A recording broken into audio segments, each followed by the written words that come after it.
Thank you. And then आप prepare होगे किसी भी स्थिति और परिस्थिति का सामना करने के लिए। देखिए, मैंने आपको बताया कि इंसान जीतने के लिए बना है, बट उसकी कंडीशनिंग जो है वो एवरेज रहने के लिए, हारने के लिए, ये उसकी परेशानी है। जब कोई भी व्यक्ति कमांडो ट्रेनिंग के लिए जाता है, उनको 36 घंटे की उनकी ट्रेनिंग होती है, सोने नहीं दिया जाता, खाना नहीं दिया जाता, और टफ सिचुएशंस होती हैं। जब उसको वो इंसान पार कर सकता है, वो भी तो इंसान ही तो है, मेरी तरह, आपकी तरह, तो वो सारी टफनेस आपके अंदर है। तो आपने सिर्फ फोकस होकर के लगातार स्वयं को अपनी पावर याद दिलानी है। कंटिन्यूस अगर आप अपने को अपनी पावर याद दिलाओगे तो आप कुछ भी कर सकते हो। हमारी बॉडी बाद में थकती है, पहले हमारा माइंड गिव अप करता है, बॉडी तो बाद में गिव अप करती है। जैसे मैंने आपको बताया, जितने भी super athletes and super champions होते हैं, ये अपने बहुत हार्ड ट्रेनिंग करते हैं, ट्रेनिंग बहुत हार्ड होती है। तो जब उस हार्ड ट्रेनिंग के बीच में जब इनका माइंड बोलता है कि क्विट करने की बात करता है, मुश्किल लेने लगता है, तो ये आप खुद को इंस्पायर करते हैं, तो खुद से बात करते हैं कि come on, you have to do it, come on, I am a champion, come on, I can do it. तो ये इस तरीके की बात करते हैं। और जो नॉर्मल आदमी होता है वो सिर्फ और सिर्फ अपने से नेगेटिव सेल्फ टॉक करता है, ये उसकी हार का एक प्रमुख कारण बनता है। क्लियर हुआ आपको? समझ आया? तो आज के बाद आप इसको अपने जीवन में अपनाएंगे? तो अगर आप इसको अपने जीवन में अपनाना शुरू कर देंगे तो आप देखेंगे कि टफ से टफ सिचुएशन को भी आप इजीली हैंडल कर पाएंगे।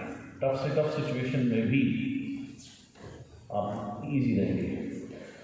नेक्स्ट जो हमें सीखना है, नेवर क्रिटिसाइज एनीबॉडी। किसी अन्य व्यक्ति की निंदा करने में कोई फ़ायदा नहीं है। जितना समय हम उसकी निंदा में लगाएं, इतना समय हमें लगाना है खुद को बेहतर करने में। अगर कोई खराब है तो जैसा वो है उसका नुकसान वो स्वयं भुगतेगा। हमें उसको एनर्जी देने की ज़्यादा ज़रूरत है नहीं, हमें उसके ऊपर इतनी ऊर्जा खर्च करने की कोई रीज़न नहीं है। सो लीव इट, छोड़ो उसको, खुद को देखो, खुद को क्या कैसे बेहतर कर सकते हो। Listen and feel only and only positive songs. हर चीज़ में पॉजिटिविटी आपने ढूंढनी है, हर चीज़ में पॉजिटिविटी आपने ढूंढनी है। तो जब भी आपको गाने सुनने का यदि शौक है तो पॉजिटिव सॉन्ग सुनिए जो आपकी लाइफ को चेंज करें, जो आपको इंस्पायर करें, उससे आप ऊर्जा लें, स्वयं को याद दिलाएं अपनी पावर। और जैसे मैंने आज शुरू में कहा था, अगर आप सरेंडर करके चलेंगे अपनी गॉड के साथ में, पार्टनरशिप बनाकर काम करेंगे तो बहुत इजी होता जाएगा आपके लिए। Treat short term success as your motivation. Short term success क्या होती है? अगर आप 5% पर हैं तो अगले पायदान पे पहुंचना आपके लिए शॉर्ट टर्म सक्सेस है, या ब्रॉन्ज डायरेक्टर करना आपके लिए शॉर्ट टर्म सक्सेस है। अभी 2 करोड़ रुपए का क्लब आया हुआ है, आप सभी लोग जो उसके लिए जिनका लेवल स्टार तक है उसमें अवश्य क्वालिफाई करना चाहिए। जिनका लेवल उससे बड़ा हो गया है, आपको ये देखना है कि आपकी टीम के मैक्सिमम लोग उसमें क्वालिफाई करें। तो जब आप उसको करोगे, ये क्या है, छोटे समय की सक्सेस है। ये छोटे की समय की कोई भी सक्सेस जो है वो आपके सर पे नहीं चढ़नी चाहिए, वो उसको मोटिवेशन की तरीके से लो, यानी उससे आप इंस्पायर हो और ज़्यादा आगे जाने के लिए। उससे ये नहीं कि उससे आपको छोटी सी सफलता मिली और उससे ही आपके अंदर में गर्व भर गया, ऐसा कभी नहीं होना चाहिए। सो जो भी आपको सफलता मिले उसको आप ट्रीट करो, आने वाले उसको आप मोटिवेशन के तौर पे लो, इंस्पिरेशन के तौर पे लो, उससे एक हाई लो और आगे बढ़ो। And treat short term failure as maturity gain. और जब शॉर्ट टर्म में हमें फेलियर मिलता है, यानी आपने कोई लक्ष्य सोचा, आप उसे नहीं कर पाए, उससे दुखी होने की जरूरत नहीं है, उससे रोने की जरूरत नहीं है, उससे सीखो। मैच्योरिटी गेन किसको बोलते हैं? मैच्योरिटी मतलब समझदारी। तो आपकी समझदारी में क्या इजाफा हुआ, यानी इससे आपने क्या सीखा। तो हर एक फेलियर से हमें कुछ ना कुछ सीखना है।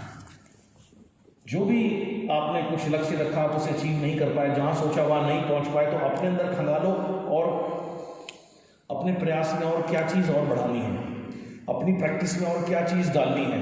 मैंने कितना फॉलो किया, कितने अफर्मेशंस बोले, कितनी सेल्फ टॉक पॉजिटिव करी, अपने को और बेहतर कैसे करना है, इस पर हमेशा इंस्पेक्शन करो। तो हमेशा शॉर्ट टर्म फेलियर को, उससे क्या लर्निंग हुई, उस पर फोकस करिए। जैसे माउंट एवरेस्ट पर पहले चढ़ने वाले व्यक्ति थे सर एडमंड हिलरी, और उनके जो शेरपा थे तेंजिंग। सर एडमंड हिलरी पहली बार में ही माउंट एवरेस्ट पर नहीं चढ़ रहे थे। जब उन्होंने माउंट एवरेस्ट पे फर्स्ट अटेम्प्ट किया तो वो फेल हो गए। और जब वो फेल होकर के नीचे नीचे आए तो उन्होंने हिम्मत नहीं आ रही, उन्होंने माउंट एवरेस्ट की तस्वीर अपने बेडरूम में लगाई और हर रोज़ उसको देखते थे और कहते थे तो माउंट एवरेस्ट वो इस दुनिया की सबसे ऊंची चोटी, मैं जल्दी तुम्हारे ऊपर अपना झंडा लहराऊंगा। और जो इस बार वो जो उन्होंने गलतियां करी थी, जो मिस्टेक्स की जिसकी वजह से वो नहीं कर पाए, उन्होंने उसको सुधारा और हार्ड ट्रेनिंग करी और अल्टीमेटली एक दिन वो ही पहले व्यक्ति बने जिन्होंने माउंट एवरेस्ट को कॉन्कोर किया या माउंट एवरेस्ट पे वो पहुंच पाए। So always treat short term failure as your maturity gain. उससे क्या आपकी लर्निंग्स हैं, उन लर्निंग्स पर ध्यान दीजिए, उससे दुखी नहीं होना, उससे परेशान नहीं होना। और छोटी छोटी जब सफलताएं मिले तो उससे इतने खुश नहीं हो जाना कि वो चीज़ आपके सर में नहीं जानी चाहिए। हमेशा हम्बल रहिए, डाउन टू द अर्थ रहिए। Understand the language of brain. Brain की लैंग्वेज को आपने समझना है। ब्रेन की जो लैंग्वेज होती है, मैं बहुत बार बता चुका हूँ, वो होती है पिक्चर यानी कि तस्वीर। हमारा ब्रेन जो है वो हर चीज़ की तस्वीर बनाता है। जैसे अगर मैं कहूँ आपसे ब्रेड, तो इमीडिएटली आपका ब्रेन क्या करेगा, ब्रेड की तस्वीर बना देगा। गन्ना, तो माइंड ने क्या किया, भी गन्ने की तस्वीर आपके माइंड में बना दी the moment you listen this. So mind की जो लैंग्वेज है वो पिक्चर्स है, तस्वीर है। Make and see positive picture. आपने करना क्या है, बार बार पॉजिटिव पिक्चर बनानी है अपने ब्रेन में, राइट। बार बार जब आप बोलते हैं मैं एक चैंपियन हूँ, मैं कुछ भी कर सकता हूँ, तो आपका जो ब्रेन है वो पॉजिटिव पिक्चर्स क्रिएट करता है। जब आप बोलते हैं आई एम टफ, मैं सफलता के लिए बना हूँ, तो बार बार आपका माइंड क्या कर रहा है, सफलता की पिक्चर्स क्रिएट करता है। सो आपने बार बार यही काम करना है, make and see positive pictures. आपने बार बार बनानी है और देखनी है पॉजिटिव पिक्चर्स अपने दिमाग के चलचित्र पर, अपने दिमाग के मेंटल स्क्रीन पर। और जब आप ऐसे कहते हैं ये मुश्किल है, ये नहीं हो रहा, तो वहीं आपका ब्रेन नेगेटिव पिक्चर्स बनानी शुरू कर देता है या असफलता की पिक्चर्स बनानी शुरू कर देता है। So make and see positive pictures. Now visualisation the most powerful tool. सबसे महत्वपूर्ण पावरफुल टूल, एक बहुत महत्वपूर्ण पावरफुल टूल है विजुअलाइजेशन। यानी जब आप आंख बंद करके कोई भी चीज़ की कल्पना करते हैं, इमेजिन करते हैं, विजुअलाइज करते हैं, तो ये बहुत पावरफुल टूल है। इसीलिए मैंने आपको भी ये क्रिया कराई, सुबह भी एक क्रिया कराई थी। तो ये सारी जो क्रियाएं हैं ये आपकी पावर को अद्भुत बनाने में बहुत बड़ा रोल प्ले करती है। तो इस विजुअलाइजेशन को दिन प्रतिदिन आपने करना है और इस सेल्फ टॉक को आप जितना करते जाएंगे ऑटोमेटिकली आपकी विजुअलाइजेशन होने लगती है या और बेहतर होती जाएगी। सो कंटिन्यू करना है इसको। उसके बाद एक सिंपल सा मैं आपसे सवाल पूछूंगा, क्या कोई पिक्चर देखते समय कभी आप रोए हैं, हंसे हैं? गुड। कभी डर लगा है हॉरर मूवी देखते हुए? यस। क्यों? क्योंकि जबकि आपको पता है कि ये चलचित्र है, ये खेल है ना। कई बार एक मूवी में सीन आ रहा होता है कि आगे कोई कैरेक्टर जा रहा है, पीछे से उसको मारने के लिए कोई आ रहा है। हम बार बार कहते हैं पीछे देखिए, हमारे मन में ये बात चल रही होती है। अब वो देखे कैसे पीछे, उसे डायरेक्टर ने मना किया ना देखने के लिए, तो देख नहीं सकता, उसका रोल है नहीं पीछे देखने का उस समय। हम ये बात भूल जाते हैं कि ये एक नाटक है, एक चलचित्र है जो चल रहा है, राइट। और हम उसमें इतना इन्वॉल्व हो जाते हैं। You know why? बिकॉज आपका जो माइंड है वो डिफ्रेंशिएट नहीं कर सकता इमेजिनेशन में और रियलिटी में। आपका जो दिमाग है वो फर्क नहीं कर सकता कि क्या नाटक है और क्या रियलिटी है, क्या चीज़ काल्पनिक तौर पर बनाई गई है और क्या रियलिटी है। आपका माइंड इसमें फ़र्क नहीं कर सकता। वो जो स्क्रीन पर देखता है उसको सत्य समझता है। ये जानते हुए भी नाटक है, जब आप उसमें इतना इन्वॉल्व हो जाते हैं तो सेम वे बिकॉज आपके माइंड के अंदर एक कैपेसिटी नहीं होती। अब आप बार बार अगर अपने से बात करते हैं आई am a champion, I am tough, मैं सफलता के लिए बना हूँ, मैं कुछ भी कर सकता हूँ, I am the best, I am number one, तो आपका माइंड क्या है, रेगुलर इन चीज़ों की तस्वीर बनाता है और इनको बार बार रिपीट होने से ये चीज़ आपके डीएनए में चली जाती है, आपके सिस्टम में चली जाती है, आपके अंदरूनी सिस्टम में चली जाती है। और जब अंदरूनी सिस्टम में जो कोई चीज़ चली गई तो वो तो बाहर आपकी लाइफ में आनी ही आनी है। अंदरूनी चीज़ में जब सफलता चली गई तो वो तो बाहर आनी है। सो इस प्रैक्टिस को, क्रिया को निरंतर करने से आप अपने अंदर अद्भुत बदलाव लेकर के आ सकते हैं और आप कोई भी अचीवमेंट्स को हासिल कर सकते हैं। Keep on thinking, imagining success, it will become your reality.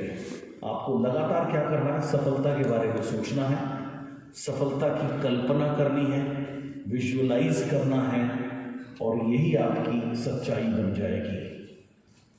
Keep on thinking, imagining success, it will become your reality. निरंतर सफलता के बारे में सोचते रहिए, उसे देखते रहिए, महसूस करते रहिए, कंटिन्यूस अपने आप से सुपर पॉजिटिव सेल्फ टॉक करते रहिए, and it will become your reality. और ये आपकी रियलिटी बन जाएगी, क्योंकि किसी भी चीज़ को रिपीट करने से, जैसे मैंने कहा, बार बार रिपीट करने से वो आपके डीएनए में चली जाती है, और जो चीज़ डीएनए में चली गई वो रियलिटी बनेगी ही बनेगी। सो ये है मानसिक तैयारी सफलता के लिए। समझ आई? करेंगे इसको प्रैक्टिस? करेंगे रेगुलरली? करेंगे रेगुलरली? अब बात करते हैं फिजिकली आपको क्या कार्य करने हैं इस बिजनेस में सफल होने के लिए। सो मैं फिजिकल पार्ट पे आ रहा हूँ। Knowledge without implementation is useless. सबसे पहले एक सिंपल सी चीज आपने समझनी है कि ऐसा ज्ञान जिसको आप अप्लाई ना करें वो व्यर्थ है। जैसे आप गाड़ी चला रहे हो, आपको पता है ब्रेक लगाने से गाड़ी रुक जाती है, सामने कुछ आ गया, आपने ब्रेक नहीं लगाई, आपने कहा ब्रेक लग जा, लगेगी? नहीं लगेगी, और आपकी गाड़ी उस जो चीज़ आई उसमें घुस गई। अब यहाँ पे क्या था, आपको नॉलेज तो थी ब्रेक लगाने की, लेकिन आपने उसको अप्लाई नहीं करा। तो यही चीज़ मैंने यहाँ पे लिखी है, knowledge without implementation is useless. तो ऐसा ज्ञान जिसको हम अप्लाई नहीं करते वो यूजलेस है, वो व्यर्थ है, उसका कोई मतलब नहीं है। जैसे मैंने उदाहरण दिया है डॉन्की। अगर हम एक गधे के ऊपर एक हम किताब रखें, थिंक एंड ग्रो रिच, सोचो और अमीर बनो, उस गधे पे हम दूसरी किताब रखते हैं, बड़ी सोच का बड़ा जादू, उस गधे के ऊपर हम तीसरी किताब रखते हैं, मैजिक ऑफ थिंकिंग बिग या पावर ऑफ सबकॉन्शियस माइंड, और ऐसी दुनिया जान की हम कमाल की किताबें उस गधे के ऊपर रख दें, तो वो गधा क्या बन जाएगा? ज्ञानी गधा। श्री 1008 महाराज है, क्या रहेगा? गधा ही रहेगा, वो गधा ही रहेगा। तो अब तक आपने 4 टांग वाले गधे देखे थे, मुझे तो बहुत सारे दिन 2 टांग वाले भी नजर आते हैं, जो नॉलेज होते हुए भी अप्लाई ना करें, जो नॉलेज होते हुए भी अप्लाई ना करे, उसमें गधे में ज़्यादा अंतर है नहीं। सो कोई भी ज्ञान जिसका आप अप्लाई नहीं करते वो यूजलेस है आपके जीवन में। Clear? What ever you will achieve is only through work. आप एक चीज ध्यान रखना, आपको जो भी चीज जीवन में मिलेगी वो आपके कर्म से मिलेगी, कर्म से ही व्यक्ति महान बना है। जिस भी व्यक्ति को हम जिस भी क्षेत्र में महान कहते हैं, उसमें उसने कर्म इतने अद्भुत करे इसलिए वो महान है। जैसे लता मंगेशकर को हम ग्रेट बोलते हैं क्योंकि उन्होंने अपने क्षेत्र में इतने काम किया, इतने वर्षों तक रियाज किया, इतने अद्भुत गाने गाए कि वो उनको ग्रेट लेजेंड बोलते हैं। सुनील गावस्कर को महान क्यों कहा जाता है? क्योंकि जिस दौर में हेलमेट नहीं होते थे, कितने बाउंसर मार सकते हैं, उस पर रिस्ट्रिक्शन नहीं थी, उस दौर में उन्होंने मतलब एक अद्भुत खेल दिखाया और कभी उनके बॉल नहीं लगी, सो इसलिए उनको महान कहा जाता है। सो कोई भी व्यक्ति जो अपने क्षेत्र में इतने ज़्यादा कार्य करके औरों से बहुत ऊपर उठ जाते हैं, उन्हें हम महान या लीजेंड्स की गिनती में गिनते हैं। तो वो महान बने कैसे? वो महान बने अपना कार्य करके, अपना कर्म करके। तो सिर्फ कर्म ही वो चीज़ है जो आपको महान बना सकता है। बातें करने से आपको कोई कुछ हासिल नहीं होगा। So what ever you will achieve, इस जीवन में आप जो भी अचीव करोगे वो सब कार्य के जरिए होगा। जब मैं छोटा था उस समय इतनी ज़्यादा उस समय क्या होता था, कई लोग अपने नेम प्लेट के आगे लिखते थे BA LLB, BA MA, अपनी डिग्रियाँ वो तख्तियों पे लिखवाते थे। तो वो क्या थी? उनकी अचीवमेंट थी। तो आपकी जो अचीवमेंट बनेगी वो क्या बनेगी? आपका काम बनेगा। आप जो मीटिंग करने जाओगे, अलग अलग जगह प्लान दिखाने जाओगे, अलग अलग जगह, पता नहीं कितनी बार असफलता हाथ लगेगी, यही चीज़ आपको महान बनाती है।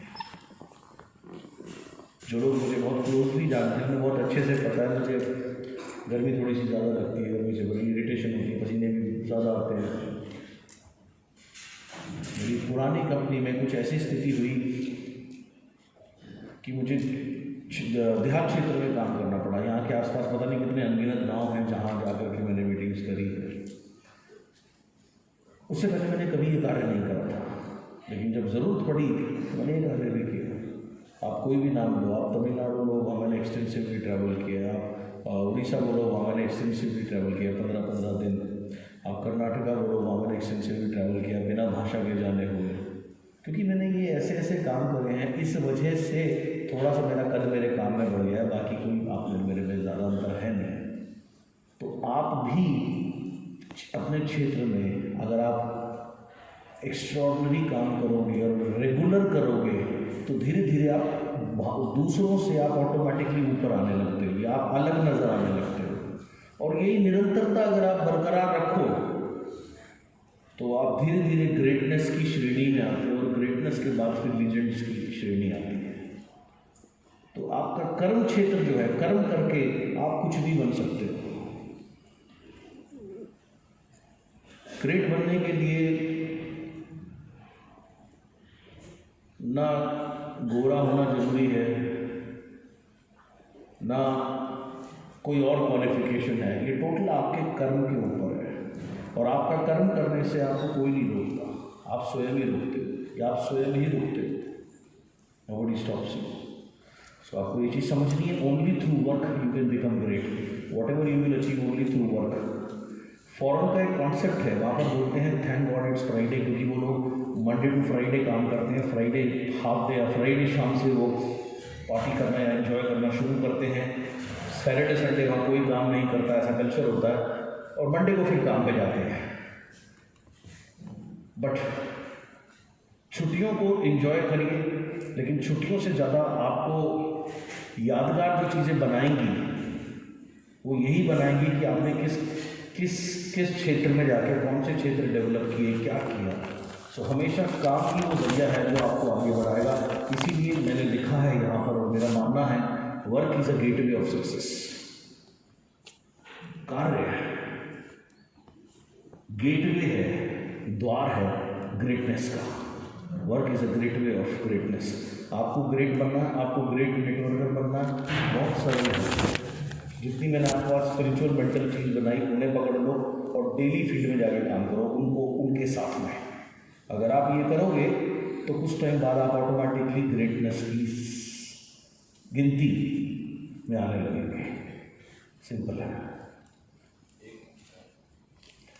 आई नो इट, मैं जानता हूँ, जानना पर्याप्त नहीं है। आपने अपने से पूछना है, एम आई डूइंग इट, क्या मैं कर रहा हूँ।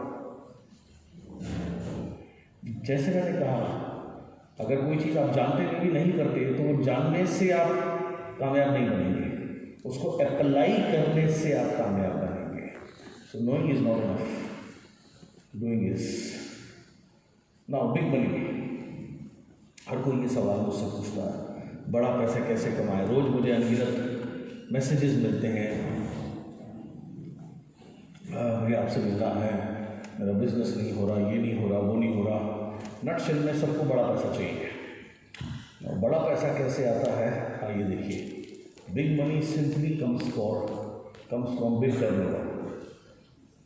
जब प्लान चेंज हुआ तो कुछ मूर्ख लोगों का मेरे पास फोन आया, बोले सर ये प्लान तो काम नहीं कर रहा। मैंने कहा कैसे? बोले सर पहले 3200 पीवी करते थे तो 3600 रुपये का चेक आया, अब के हमने 3200 करी तो 3400 रुपये का चेक आया। मैंने कहा मुबारक हो, आप 200 रुपये कमाने के लिए इस बिजनेस में आए हो, गलत बिजनेस में हो, आप कुछ और काम करो। अगर आप बड़ा पैसा कमाना चाहते हो तो आपको बड़ा टर्नओवर करना है अपनी टीम के साथ में। मैंने उससे पूछा, मैंने कहा 3200 पीवी करके यानी 80-90 हज़ार का टीम के साथ आपने काम किया तो तुम क्या सोचते तुम्हारा चेक 1 लाख रुपये हो जाएगा? अगर तुम ऐसा सोचते हो तो तुम्हारी बुद्धि को सच नमन है, वो संभव ही नहीं है। तो बड़ा पैसा आता है बड़े टर्नओवर से, एंड बड़ा टर्नओवर क्रिएट करने के लिए आपको आवश्यकता है बड़े नेटवर्क की। बड़ा टर्नओवर कैसे पॉसिबल है? हाँ आजकल एक नया सिस्टम भी चल रहा है, हमारे साथ आ जाओ जल्दी सफलता मिलेगी। वो क्या करते हैं, 5 लोगों को अपने ही पैसे से खरीद के ब्रॉन्ज डायरेक्टर बना देते हैं। आजकल एक ऐसा सिस्टम भी चल रहा है, लेकिन ये सिस्टम चलने वाला नहीं है, सस्टेनेबल नहीं है। जो सस्टेनेबल सिस्टम है, जो रियल सिस्टम है, वो ये है। वो क्या है कि बड़ा पैसा आएगा बड़े टर्नओवर से। बड़ा टर्नओवर कौन करेगा? बड़ा नेटवर्क ही, बड़ा और एक्टिव नेटवर्क ही बड़ा टर्नओवर कर सकता है। आपके नेटवर्क में लोग ही 50 हैं, लोग ही 100 हैं, तो आप उम्मीद नहीं कर सकते कि आप कुछ लाख भी कर सको। आप नहीं कर पाओगे, क्योंकि आपका नेटवर्क का साइज बहुत छोटा है। मुझे अभी थोड़े दिन पहले किसी से मैं बात कर रहा था, सोचने का कि मुझे 3 साल हो गए, मैंने कहा मुझे सफलता नहीं मिली। मेरा पहला सवाल था, आप 3 साल में आपकी टीम साइज़ क्या है? वो बोले 800। मैंने कहा 365 को मैं मल्टीप्लाई करूँ अगर 3 से, आपने बोला 3 साल हो गए, तो ये करीब 1100-1200 दिन हुए। तो तुम्हारी टीम, मैंने कहा रोज का एक आदमी भी उसमें भी इजाफा नहीं हो रहा, तो तुम काम क्या कर रहे हो? तो ये बहुत स्लो वर्किंग है। सो बड़ा पैसा आएगा बड़े टर्नओवर से। बड़ा टर्नओवर के लिए चाहिए बड़ा और एक्टिव नेटवर्क। अब सवाल ये है, बड़ा और एक्टिव नेटवर्क कैसे बनाया जाए? इसके उत्तर भी एक सवाल है। वो सवाल है, how you became part of network. आप इस नेटवर्क का हिस्सा कैसे बने? अगर ये सवाल मैं सबसे पूछूं तो आपको एक ही कॉमन आंसर मिलेगा। पूछ लेता हूँ, राजकुमार जी आप कैसे आए? अब इस चीज़ में कैसे आए? जी प्लान देखा था। प्लान देखा था, किसने दिखाया? जी सर, रमेश चौहान जी ने। अच्छा बढ़िया, रमेश चौहान जी ने आपको प्लान दिखाया, ठीक है, बढ़िया बढ़िया। डॉक्टर साहब आप इस बिजनेस में कैसे आए? प्लान देखा था, किसने दिखाया था? राजकुमार जी ने, बढ़िया सर, बढ़िया, गुड। संजीव जी आप इस बिजनेस में कैसे आए? विश्वास जी लाए। विश्वास जी कैसे लाए? पकड़ के लाए, खींच के लाए, प्लान दिया? तो ये बोलना विश्वास जी क्या लाए? बढ़िया। हाँ जी आप इस बिजनेस में कैसे आए? प्लान दिखाया, किसने? नीलम सर, ठीक है जी, बढ़िया। सर आप इस बिजनेस में कैसे आए? आपको ही प्लान दिखाया। अब जिससे भी ये सवाल पूछूंगा ना, आपको यही आंसर मिलने वाला है। आपको किसी से भी ऐसा उत्तर नहीं मिलेगा कि मेरे सपने में भगवान आए थे, उन्होंने कहा कि वहाँ जुड़ गया और मैं जुड़ गया। ऐसा नहीं हुआ किसी के साथ। अंडरस्टैंड? आप खुद अपनी कहानी देख लो, आप कैसे आए थे बिजनेस में? आपको किसी ने प्लान दिखाया, करेक्ट है? तो सवाल ये है, पैसा आपको बड़ा कमाना है, टर्नओवर इसके लिए बड़ा करना है, बड़ा टर्नओवर के लिए बड़ा नेटवर्क चाहिए। नेटवर्क कैसे बड़ा करें? आप, इसका जवाब है, आप नेटवर्क में आए कैसे? By showing the plan.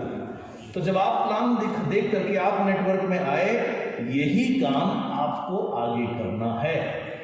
More and more plan show leads to growth in the team. जिसकी टीम में जितने ज्यादा प्लान शो होते हैं, उतनी ज्यादा उसकी टीम की तरक्की होती है। Simple. More plan show can only happen, और ज्यादा प्लान शो केवल और केवल तभी हो सकते हैं जब आपकी टीम में ज्यादा से ज्यादा प्रेजेंटर्स हो, ज्यादा से ज्यादा लोग प्लान दिखाने में सक्षम हो। जैसे जब मैंने शुरू में नीलम जी के साथ में काम करना शुरू किया था, तो ये मीटिंग नहीं करते थे, मीटिंग मैं करता था, ये सिर्फ देखते थे और लोग इकट्ठे करते थे। फिर मैंने इन्हें तैयार किया, तो धीरे धीरे ये तैयार हुए। मैं पहली बार जब विश्वास जी से मिला, यहाँ से बहुत नज़दीक में इनका पैतृक गांव है, तो ये मीटिंग नहीं करते थे, मीटिंग उस समय मैं करता था। धीरे धीरे मैंने इनको मीटिंग करनी सिखाई, उसके बाद अन्य लोग तैयार किए, फिर इन्हें ये काम तुम्हें भी करना है। तो जिसकी टीम में जितने ज़्यादा प्लान शो होते हैं, उसकी टीम में उतनी ज़्यादा तरक्की होती है। ये सिंपल सी बात है, जिसको समझना कोई रॉकेट साइंस नहीं है।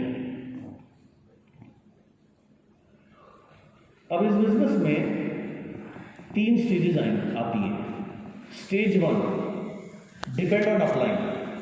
जब आप अपलाइन के ऊपर डिपेंड होते हो प्लान दिखाने के लिए। जैसे जब मैं शुरू में मैंने नीलम के साथ में काम करना शुरू किया, विश्वास के साथ में काम करना शुरू किया, तो इनको प्लान दिखाना नहीं आता था, तो ये मेरे ऊपर डिपेंड थे प्लान दिखाने के लिए। तो मैं आता था, 1-2 दिन इनके साथ रहता था, वर्किंग करता था, फिर मैं वापस जाता था। ये थी स्टेज 1। उसके बाद आ गई स्टेज 2, इंडिपेंडेंट। फिर ये स्वयं सीख गए प्लान दिखाना। जब इनको 2-4 प्लान हो गए, मैंने कहा एक काम करो यार, तुम ध्यान से देखा करो मैं करता क्या हूँ, मैं कैसे प्लान दिखा रहा हूँ, मैं कैसे एग्रीकल्चर प्रोडक्ट का डेमो कर रहा हूँ। तो इन्होंने मुझे देखा 5, 7, 8, 10 दफ़े करते हुए। और सबसे अच्छी बात क्या है ना, प्लान दिखाने के लिए हमें ये टांग यहाँ नहीं रखनी, ये दूसरी टांग भी यहाँ नहीं रखनी, बाबा रामदेव की तरह पेट में चक्की नहीं चलानी, ये कोई हमें क्वालिफिकेशन नहीं चाहिए प्लान दिखाने के लिए। और प्लान दिखाने का एक ही तरीका होता है, वो तरीका आप बार बार देखोगे ना तो कोई भी आदमी उसको रिपीट कर सकता है, ये बड़ा सरल है। तो इन्होंने मुझे देखा 5, 7, 10 दफ़ा, तो ये मैंने अभी इनको कहा अब यार तुम भी अपनी छोटी छोटी मीटिंग करनी शुरू करो। तो स्टेज 2 में क्या हुआ, ये इंडिपेंडेंट बन गए, बढ़िया। और आती है स्टेज 3। स्टेज 3 में क्या है कि ये इंडिपेंडेंट नहीं बने, इनके नीचे के लोग भी इनकी तरह इंडिपेंडेंट बनने लगे प्लान दिखाने में। उसके बाद फिर इन्होंने शुरू में CNT मैं करता था, फिर इन्होंने CNT करनी शुरू करी। उसके बाद शुरू में सारी ट्रेनिंग जो अन्य VIP ट्रेनिंग या अन्य ट्रेनिंग होती थी वो मैं करता था। इन्होंने 4-5 दफ़ा देख ली। लेकिन होता क्या, इंसान की ना एक फितरत होती है, वो जब तक संभव हो सके वो अपने ऊपर जिम्मेदारी नहीं लेना चाहता। तो एक बार ये मेरे पास आए, इन्होंने कहा कि एक हमारी VIP कर दो। तो मैंने कहा कर दूंगा यार, लेकिन अब तुमने इतनी VIP देखी, तुम खुद भी तो कर सकते हो। तो बोलो जी एक आखिरी कर दो। मैं कर तो दी इतनी सारी, बोलो जी बस अच्छा ये आखिरी कर दो। मैंने कहा ठीक है, मेरी शर्त है, मुझे 200 लोग चाहिए। अगर 200 लोग नहीं मिले तो मैं VIP नहीं करूँगा, 200 लोग होंगे तो मैं कर दूँगा। तो ठीक है, इन्होंने मुजफ्फरनगर में गुप्ता रिजॉर्ट बुक किया। इन्होंने लोगों से पूछा आ भाई कितने कितने लोग हो जाएंगे।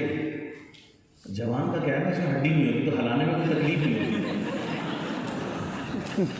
तो इन्होंने किसी ने इनको कहा 50, किसी ने कहा 30, किसी ने कहा 40। इनकी संख्या बैठ गई 500, 600। ये फुल खुश, बढ़िया। इवेंट का दिन आया, गर्मियों का दिन था, मैं निक्कर में और T-शर्ट में था। मेरे साथ में मेरे 2 दोस्त और थे, वो डाउनलाइन भी हैं। सतपाल जी वो 8 लाख रुपए के आसपास आज उनकी इनकम है, लोग सिटी जी जिनका आज 13-14 लाख रुपए का पे हो गया। तो वो भी मेरे साथ थे। तो हम सुबह आए तो उन्होंने कहा सर चेंज कर लो। मैंने कहा नहीं, पहले मेरे को 200 लोग गिनवा तो चेंज करूँगा, 200 लोग नहीं हुए तो मैं नहीं करूँगा। खैच तान के इनके लोग हुए 190 के आसपास। अब मैंने तो करने नहीं थे क्योंकि मैं बड़ा हार्ड टास्क मास्टर हूँ, तो मुझे तो इनको तैयार करना था, मुझे पता था ये कर सकते हैं। तो मैंने कहा देख भाई मैं तो मसूरी जा रहा हूँ घूमने के लिए। बोले सर हॉल बुक है, खाने के पैसे बुक हैं, हम क्या करेंगे। मैंने कहा मैं तो पहले ही कहा था 200 लोग होंगे तो मैं करूँगा, नहीं तो मैं नहीं करूँगा। सो मैं तो जाके गाड़ी में बैठ गया। अभी इनको समझ में आ गई मरता क्या ना करता, इनको भी करना। इन्होंने जैसे तैसे तैयारी करी, जैसे भी करा, काम कहानी कर दी, कर तो सकते थे। उस दिन से इनका कॉन्फिडेंस बढ़ा, तब से इन्होंने स्वयं मीटिंग्स करनी शुरू करी और तब से इनकी तरक्की।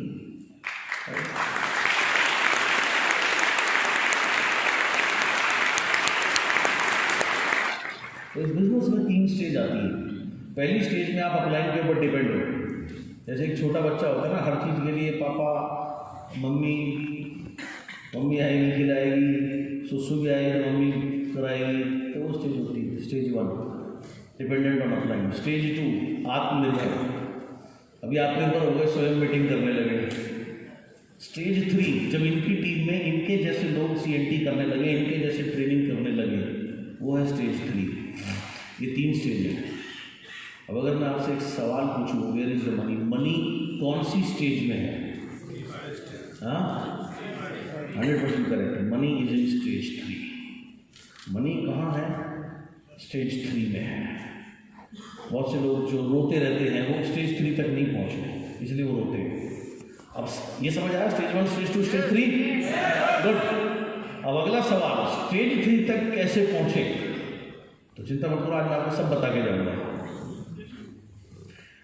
Connect yourself with events and then your team. Stage 3 तक पहुंचने के लिए आपने करना क्या है? सबसे पहले स्वयं को इवेंट्स से जोड़ना है। इवेंट्स कौन से होते हैं? जो हमारी CNT होती है, VIP ट्रेनिंग है, या ये इवेंट है। सो ऐसे जितने भी इवेंट होते हैं, अब तो ऑनलाइन ऑफलाइन जो भी इवेंट्स हैं, उन इवेंट्स से आपको जुड़ना है और उन इवेंट्स से आपने अपनी टीम को जोड़ना है, इवेंट से जुड़ना है और अपनी टीम को जोड़ना है। ऐसे आप स्टेज 3 पे पहुंचेंगे। इतनी बात समझ आई? सबको आई? बढ़िया, आगे चलो। इवेंट में जाने से क्या होता है, तो मैं आज आपको बताता हूँ इवेंट में जाने से होता क्या है। और जितने भी लोग इस बिजनेस से गेट आउट होते हैं ना, वो सबसे पहले इवेंट में आना बंद करते हैं और वहाँ से उनकी मृत्यु होती है इस बिजनेस में, फिर उनकी तेरवी हो जाती है। लेकिन इस बिजनेस में एक अच्छी चीज़ क्या है कि मृत आदमी जिंदा हो सकता है। दोबारा इवेंट में आना शुरू कर दे, दोबारा गंगा जल छिड़क के और वो दोबारा चालू हो जाता है।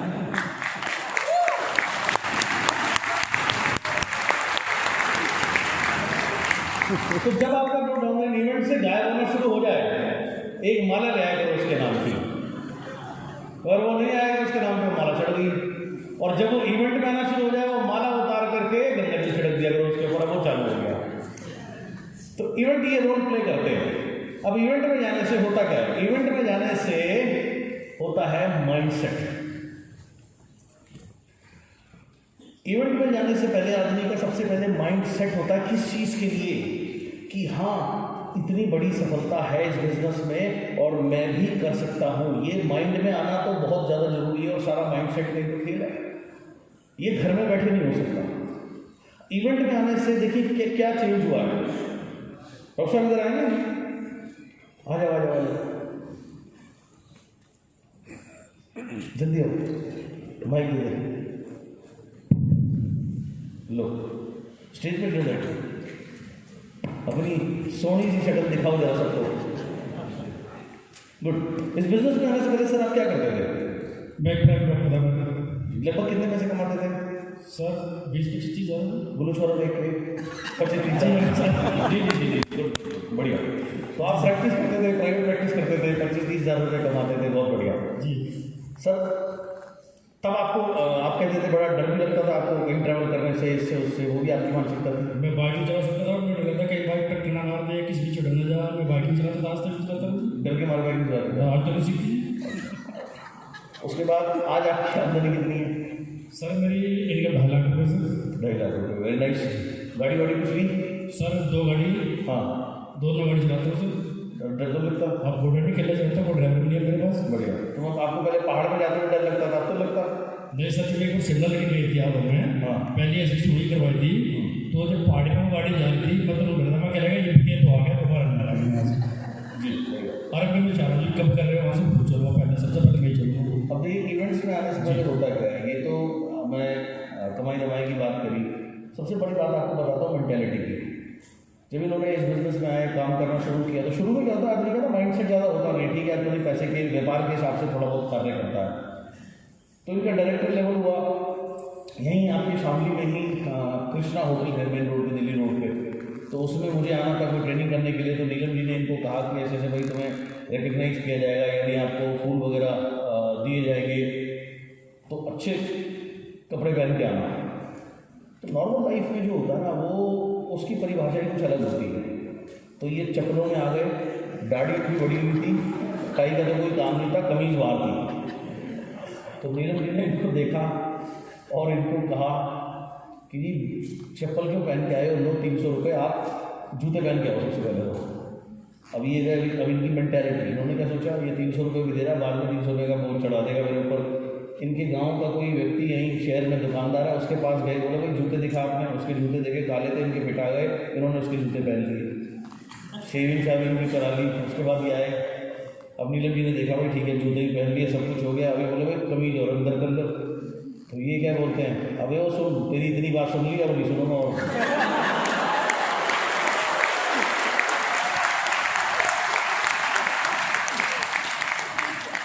और अब आप देखो वही डॉक्टर साहब है, ये 3 पीस सूट से कम बात नहीं करते, जूते भी अपने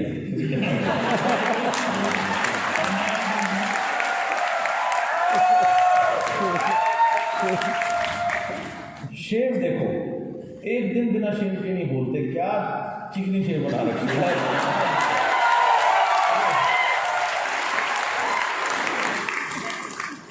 smart to the late gentleman.